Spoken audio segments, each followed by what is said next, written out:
Imagine picking up a penny from 1982 and realizing it's not just spare change, it's part of one of the most important turning points in modern U.S. coin history. The 1982 1-cent coin is more than just another Lincoln penny. It marks the year when the U.S. Mint made a huge decision that changed the way pennies were made, and collectors today still pay attention to these coins for that reason.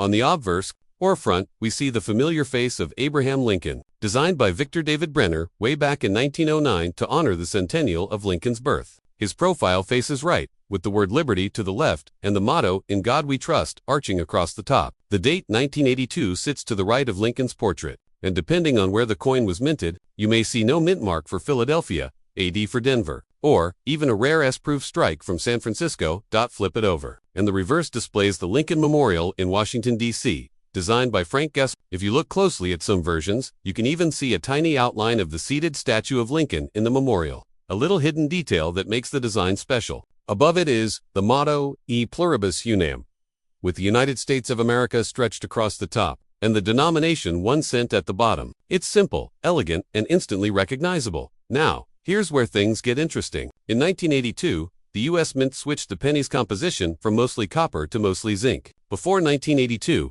pennies were 95% copper and 5% zinc, but rising copper prices made it too expensive to keep producing them. Midway through 1982, the mint changed to a new planchette made of 97.5% zinc and coated with a thin layer of copper, giving it the same look but a much cheaper production cost. This means that in 1982, both copper and zinc pennies were struck. To add even more variety, the coins came in both large date and small date versions, depending on the style of the numerals in the date. When you put it all together, there are actually 7 different varieties of the 1982 penny: copper, large date; copper, small date; zinc, large date; zinc, small date, from both Philadelphia and Denver, plus the San Francisco proof. Collectors love this year because it offers such a wide range of varieties to hunt for. So what are they worth? Most circulated examples are still worth just 1 cent, especially the zinc coins, which don't age as well. But uncirculated copper pennies, especially small date versions, can sell for a few dollars each. High-grade certified examples can fetch much more, sometimes reaching into the hundreds depending on the rarity of the variety and the condition. The 1982 small date copper penny is particularly famous among collectors because it's harder to find,